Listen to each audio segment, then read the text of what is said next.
This is Bryce speaking. Hi, Bryce. Thanks. This is Nick. How are you doing today? Hi, Nick. I'm pretty good, man. Man, I love being in the car with you 24/7. Yeah, it's great. I see a lot of you a lot these days. Really thankful that you guys are here. This is really awesome. And so this is Ferdinand the Bull. What got you guys into music? Like, how did the band get started? So I guess just some personal history. Me and my brother are from a pretty small town out in it's Kutztown, Pennsylvania. I don't know, it's probably 8 hours from here. There was this Mennonite farm that they just cleared a plot of land for my parents in the cornfield. So we would like sit around, listen to music, do all that stuff. Eventually we started playing together, harmonize Christmas songs in the car coming home from church. It's just growing up playing music, basically.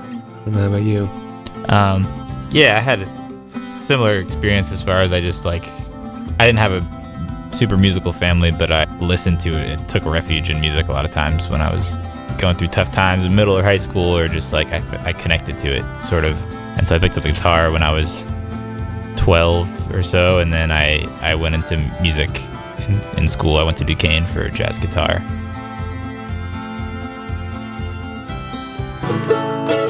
On your poem and your drawing, stand on every page, your lies and hints of me. Oh,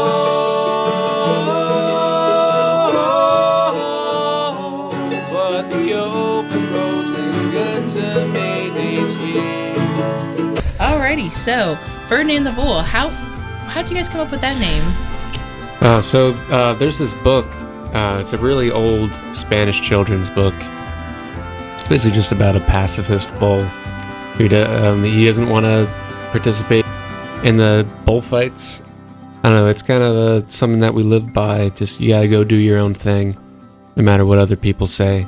Does your music at all kind of like? Because you said that you kind of took some, like, kind of the idea of Ferdinand the Bull. Does your guys' music reflect that at all, and how so? So, I mean, definitely, we kind of take that meaning to heart, you know, the going your own way, not going necessarily what people think you gotta do. You know, one of the cool things that we do is that everything we have is acoustic, and, you know, we can just pick up and play outside anywhere, and that's just kind of something we like to live by. So I like to think it's, you know, it goes through the music. Yeah, I think the spirit of Ferdinand the Bull, as far as just being individualistic and in tune with your inner self, is kind of we follow that path a little bit, or we try to not to overcomplicate things and just express them as simply and non-confrontationally as possible, I guess.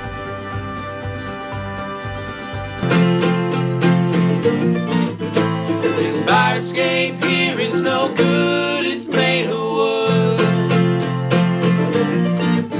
We don't need to be steady to last as long as it should. Plaster of Paris, a glance from across the room. The desire of this here broken mirror we're looking through.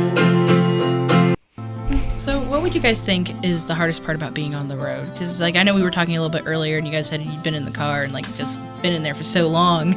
Like what would be the hardest part of, like, traveling from place to place? So besides just coming home, I don't know, I love being on the road. It's my favorite thing.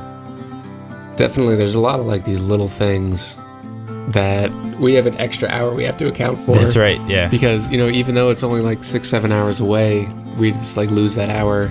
So it's just like all these little things that you don't really think of at the time, I think. Yeah, I think it's a big thing. That's what I would say is logistics. Like just being at the right place at the right time and making sure you're taking into account that we all need to eat and sleep in between show, because the shows are great, the interviews are great. Yeah, it's just all the little things that we have to account for in between the big, awesome parts of being on the road.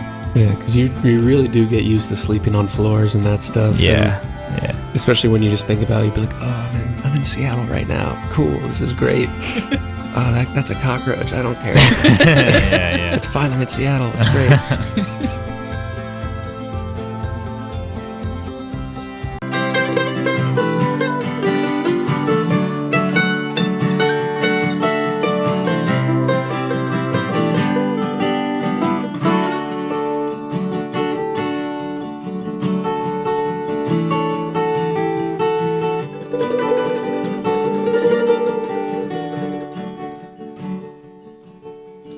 Thinking back on summertime, but holding on to days past by.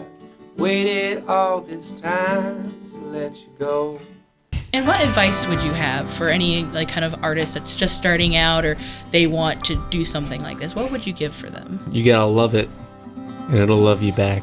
You just gotta treat it as a labor of love, because it's something that you'll be working really hard on for a while. There's no such thing as not practicing. You gotta just keep at it. Just love it, it'll love you back. You lose money and you lose time and lose sleep and everything. You lose everything to make music in this day and age. No one's like handing you piles of cash to release an album. It usually goes the other direction. So do not get you used really to have money. to, yeah, you really have to love it. But at the same time, like the feeling you get after you release something you're proud of, it's like no amount of money in the world can compensate for that. So it's worth it. That's my 2 cents.